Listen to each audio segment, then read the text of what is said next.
Hey everyone, Rob B here with Rob D. And this week on the Property Podcast, we're playing Monopoly. But don't worry, it's not a listen along Monopoly game. It's actually a strategy that some of you could start using today.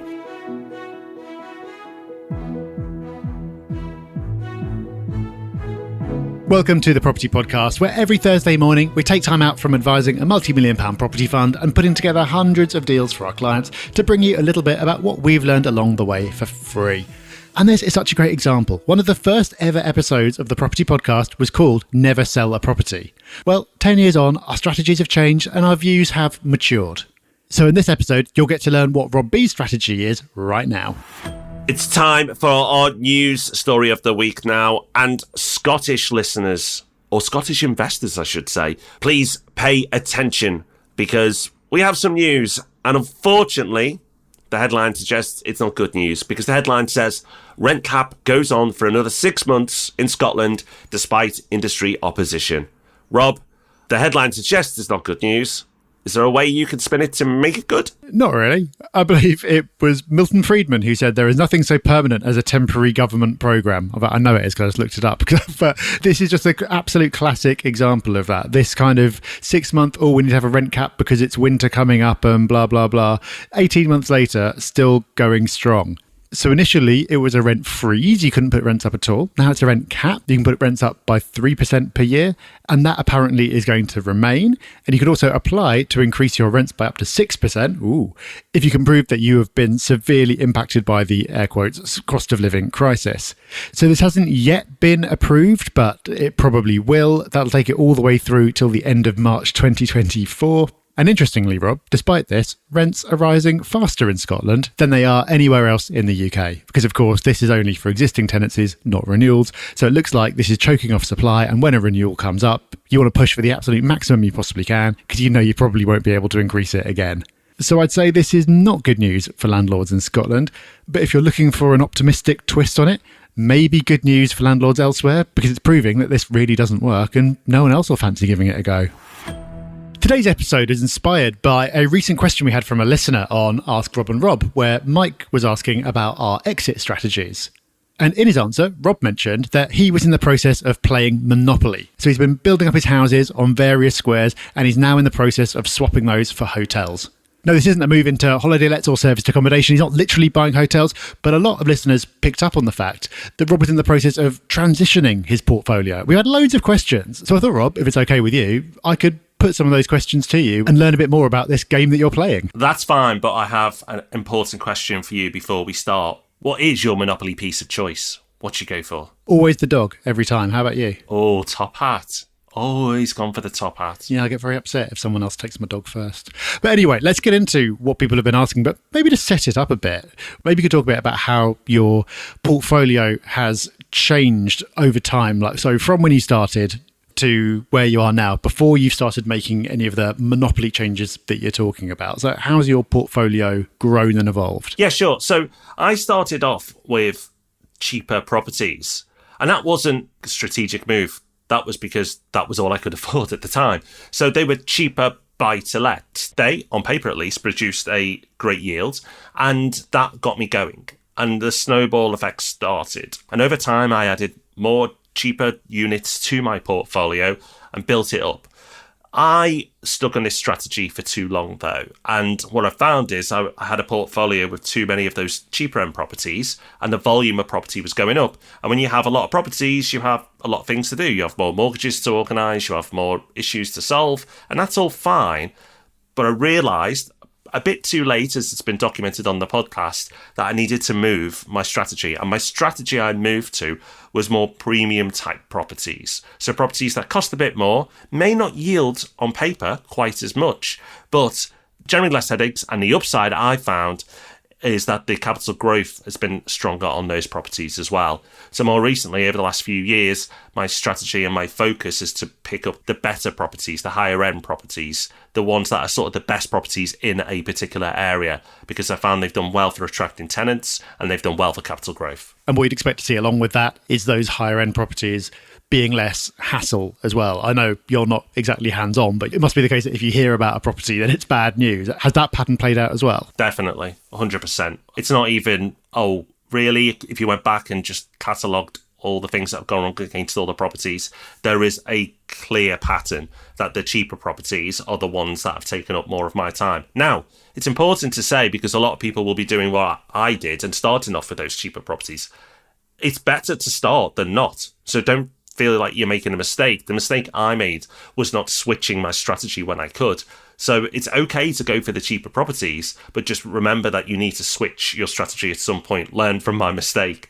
But yes, Rob, they definitely do take up more of my time. And particularly as they are aging now, some of them I've owned for over 10 years, they are starting to cause me problems or challenges more frequently. Yeah, okay. So percentage-wise of your portfolio, what percentage do you reckon you're completely happy with, you want to keep, versus want to move on when the time is right? Probably 40% keep, 60% move on. Maybe not all 60% will be moved on, but I'd certainly be open to the 60% being moved on. Okay, so far I believe that you've sold one of these properties, right? Correct.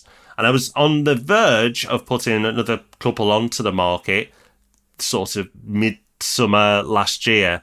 Didn't get round to it because life gets in the way. And then we had a wonderful autumn statement from our previous Prime Minister and Chancellor, and that kind of kiboshed things. So I decided not to put it on the market because it wasn't a great time to sell, and I've held on to them since. But now the market is picking back up again and strengthening. It's not going crazy, but just strengthening again. I'm starting to look and assess whether I should put them on the market for sale right now or wait a little longer. It's amazing how many people I've heard from over the last 6 months sort of complaining about these properties that they've got. They're causing all these problems and maybe I should offload it now. It's like, you should have done this years ago. Like, you've got to make hay when the sun shines. There was a window for doing this, and a lot of people missed it. So yeah, thanks, Rob. Well, you managed to get one away. So that's okay. Well, how did you choose that one then? It was for a couple of reasons. One, it'd been in a portfolio for longer than most in the portfolio. And second, I felt that where it was, the area and the price at the time, I felt it was maximising the opportunity. Now, you shouldn't really try and time markets with property. Property is a long-term investment, but like you said, Rob, sometimes it's just obvious when there's a good time to buy and a good time to sell. And when the market's frothy, it's a good time to sell if you're considering, reallocating your portfolio. So for me, the whole monopoly strategy is not sell and cash out, it's sell and reinvest, and selling more units to invest in less units. So those units will be of a higher price point. So this was the first, it seemed like the most obvious. And then the next couple I was looking at was sort of the next ones that I thought would do well on the open market. Interestingly, though, they weren't the properties that gave me the biggest headaches, because I wanted to sort the headaches out before putting them onto the market, because that might impact the sales value.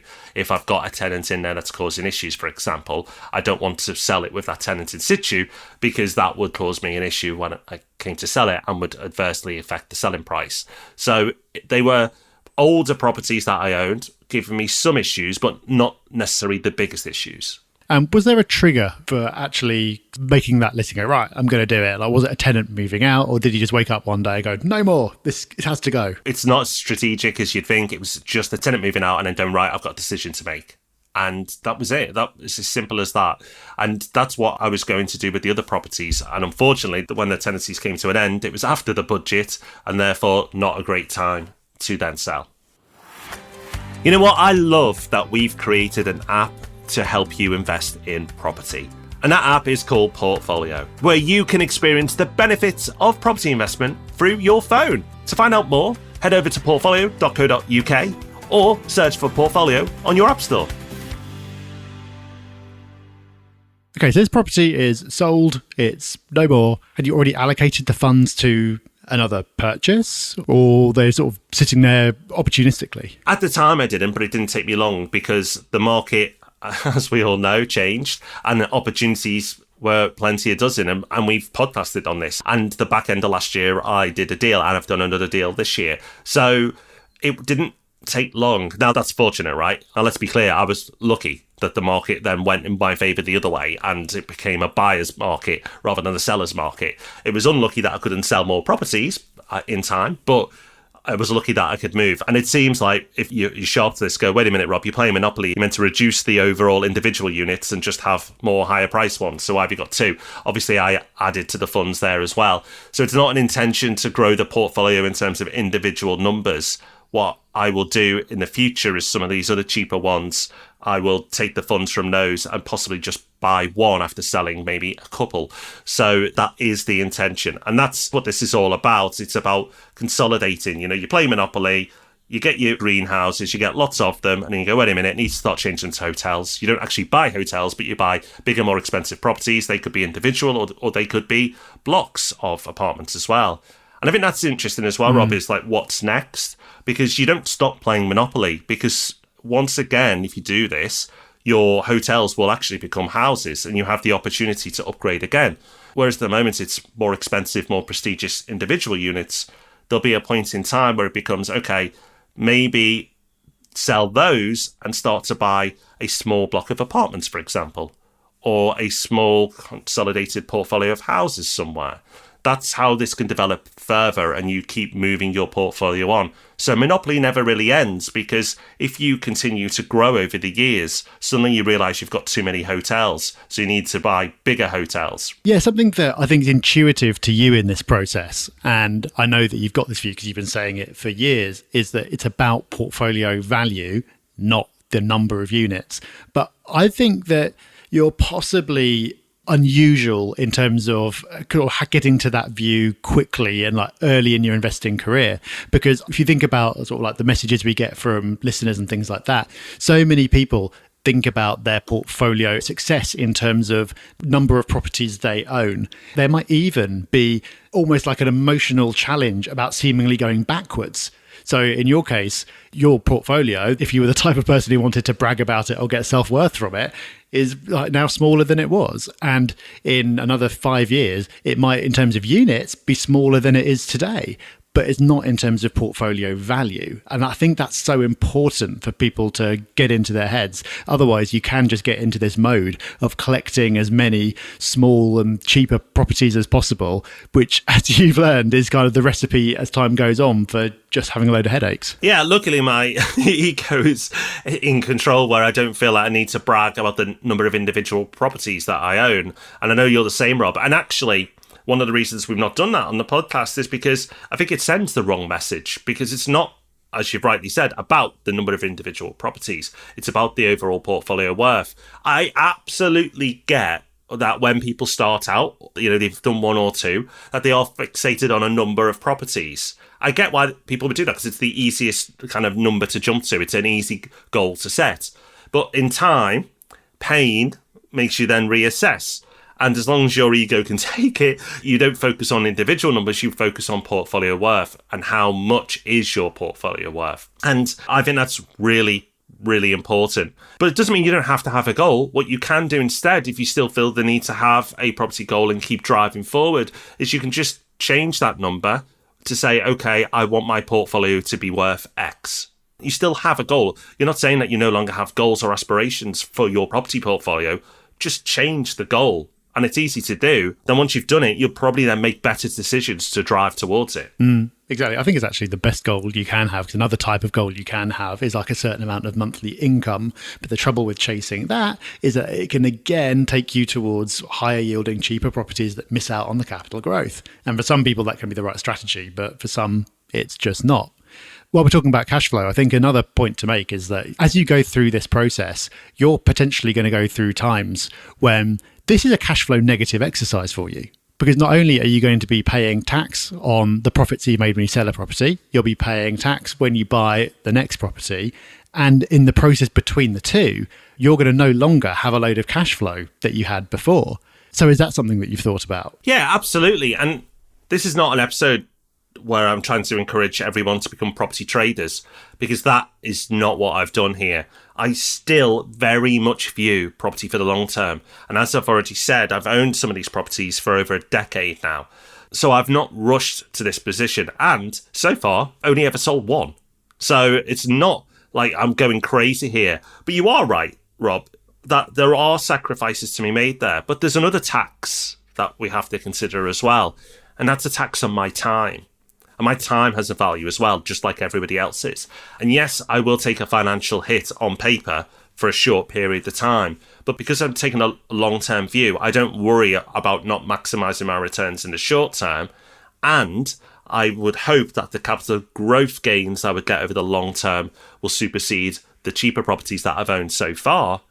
And finally, the tax on my time is probably the biggest tax of all. That's what I value most. It might mean that I earn a few less pounds over the next year or two, but if I'm getting more time back, that is so much more valuable. Yeah, and in that regard, it must help as well that you're not living off your property income. So if you didn't have a job, a business or whatever, and your rent was the only income you had, it would make it practically more difficult to adopt this strategy, and psychologically more difficult because you'd be really seeing and feeling the foregone rental income. Even when you've reinvested, if your yield is lower or whatever, you'll be feeling that. Whereas if property is something that's going on in the background, then you could more easily be focused on the capital growth to come, which, as we know, is by far the most important factor over time. Oh, definitely. And this is not a, here's my strategy and everyone listening should be doing the same. This is just a way of thinking to help people frame their property portfolios differently. And for some people, this will absolutely not work. If you've been focused on income from day one, which I haven't,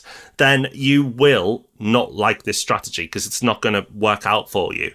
For me, the income was nice in the beginning. And as I said, on paper, the returns were actually quite good to start off with. But that's not the main driver for me in my portfolio. My driver is the overall worth of that portfolio and getting capital growth through that portfolio, because that's, for me, is where the real wealth is created. And I'm in a very fortunate position where I love what I do and I'm not desperate to get out from what I do day to day. So therefore, I don't need to focus on the short-term income from my property portfolio. I'm more focused on building an asset base that will look after me and others I care about in the future. Yep. Now, I know you love a goal. So do you have a goal in terms of when you want to have got to a certain point by? So like by such and such a time, I want to have moved on this many properties or consolidated to this place or whatever. Is there a timeline against this? Or are you just being guided by when events happen, whether that's a market event or an individual event like a tenant leaving? It might surprise people listening, but no, Rob, there isn't a goal to have this done by a certain period. It is just down to market timing and when it feels like the right point to do something. Because I obviously don't know that a period in time is the best time, but I have a feeling by how the markets are working that this feels like a seller's market, this feels like a buyer's market. So at the moment, because of the way things are, I'm more focused on buying. And I think now is a great time to be buying property.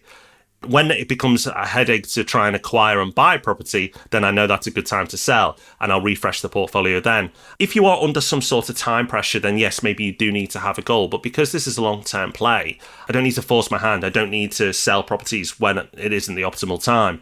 And I'll just do it when it suits the portfolio. And if I take that view on it, I'm sure over the long term, it'll benefit me and the portfolio. I think it's another important lesson from this. The one that's coming through for me is don't fight the market. So you said you had another couple in mind that you were thinking about moving on.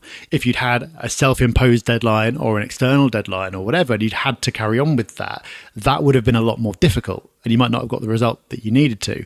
Exactly the same as if you had a goal to expand your portfolio by a certain amount last summer when the market is super hot, you would have ended up buying properties for probably more than you should have done. So I think fighting the market is never a good idea. Being a forced seller or a forced buyer is not good. So I think although it might sound strange at first, the approach that you've taken of like, okay, well, sometimes I'm going to be a seller, sometimes I'm going to be a buyer. So I will just use both of those market conditions to accomplish my goals. That seems pretty smart to me. Well, thank you, Rob. You know what? The tactics don't change though. So maximizing leverage, buying below market value, those things don't change, and they shouldn't really change for most people. Most people listening to this should adopt those tactics. Try and buy the best properties they can in the best areas. Use leverage, because leverage is just such a powerful tool, as we talked about so many times. And when possible, buy below market value, because it just enhances your returns further. So the tactics are the same. What changes, and this is, for me, hopefully comes across as the big takeaway, is your strategy over time. So I started off by buying cheaper properties because it was all I can afford. Then I added to the property. Then I changed my strategy. And my strategy was then to add higher end properties to my portfolio. But now I'm starting to change it again, which is I'm looking to move some properties out of the portfolio while adding some higher end properties. I'm actually quite happy because the first time I changed strategy and moved from cheaper properties to higher value properties, I did too late. But I feel now in this next move, in this next change, that I've learned my lessons, I've assessed my portfolio, and I've decided right now is the time to start moving my strategy again. And that's what I want to get across is constantly review. The monopoly strategy sounds fun, right? But it's only going to be relevant to a small percentage of people listening right now. But it's good to know about it in case it's a strategy you should adapt in the future. But look at your strategy today. Do you need to reassess? It might absolutely be the right thing to do. And it's not to say change your strategy every 5 minutes. You know, I've been at this way over a decade, and this is only the second time I've changed my strategy. So do those regular reviews. It could just be once a year. Take stock, take audit of your portfolio, look at your goals and go, are they still aligned? Is this still doing what I wanted it to do? Or is there a slightly better way of doing it? And it's not to do anything crazy. It's not suddenly to do some wacky, wild strategy that sounds really exciting. It could just be a tweak, but that tweak may really pay off over the long term. So have awareness, keep reviewing your strategies, and then you may decide that it is time to do something new. But where I normally say take action, actually, for the majority of people, I'm going to say don't take action, because sticking to something for a long time is normally the best way forward. Just have awareness. Time now for Hub Extra, the part of the show where we give you an AI tool. No, it's not just AI tools, but it is another one this week. We've had a few of these recently, but that's because it's so exciting and there's so much cool stuff coming out all the time and so many great use cases that you may not have tried out. And Rob, you were saying the other day that you've been using ChatGPT, which I'm sure everyone has heard of by now, but particularly for book summaries. What's all that about? Rob, I know you're the same. I've got a to-do list of books, right? And then someone will recommend a book seemingly every week, and you're like, oh, I want to read that. You just can't consume them all. And you want it to be like the Matrix, where you can put a little disc in the back of your head to consume all the knowledge. Well, maybe ChatGPT is the version of that Matrix where you can absorb knowledge really quickly. Because the frustrating thing with a lot of books, not yours, Rob, but a lot of books out there, it's a lot of fluff. So there's some really, really good key points, but it's fluffed out to make a book. Now, occasionally you get a cracker and you're like, okay, this was value from start to finish, but that is the exception rather than the rule. So what I've started to do with the help of ChatGPT is summarize books. But the key thing with AI, and we've said this before, the quality of the outputs is determined by the quality of your inputs, so the prompts that you're giving the AI software. So you could just say, give me a book summary. And ChatGPT will give you a book summary, and it'll probably be a few paragraphs long, but probably not that useful. So I've been using ChatGPT with the following prompts, and it's been working really well for me. I ask it to give me a 2,000-word book summary. So that length I've found is pretty much enough to get across all the key lessons from the book. And then once it's produced that and I've read it, I then say, now give me 10 actionable takeaways that I can use from the book, and it'll go on to give me those 10. Now, some books are knowledge packed and you'll need more than 10, but I found 10 seems to be the sweet spot for most books. But I've been absolutely loving this, and it just feels like I found a shortcut that everyone could use, but it feels like I'm in some productivity inner circle and I'm really using it to my advantage. So because I'm really enjoying this use of AI, I thought I'd share it so others can as well. I think it's a great individual use case and a great principle behind it as well, which is that the prompting you do, the questions that you ask are so important. Because I've tried to use it for book summaries before and been pretty disappointed with what's come out. So I'm now going to try and use those particular prompts, which I can completely see the logic of, and I'm sure I'll get better results. And the same goes for anything you use AI for at the moment. If you tried using it for something and you don't get the results you want, yeah, maybe it's something that AI is just no good at yet. But I think there's a far higher chance that actually you just haven't asked the question in the right way. So that's something that everyone can make use of. So that is us done for another week. I hope you enjoyed hearing the story of Rob's real life game of Monopoly. Let us know what you think on the socials. And if case studies like this are something you're into, check out the Property Hub magazine. The mag is packed with case studies and is ludicrous value at £30 a year. So go to propertyhub.net/magazine. For now though, we'll see you again next week. Bye-bye. Bye-bye.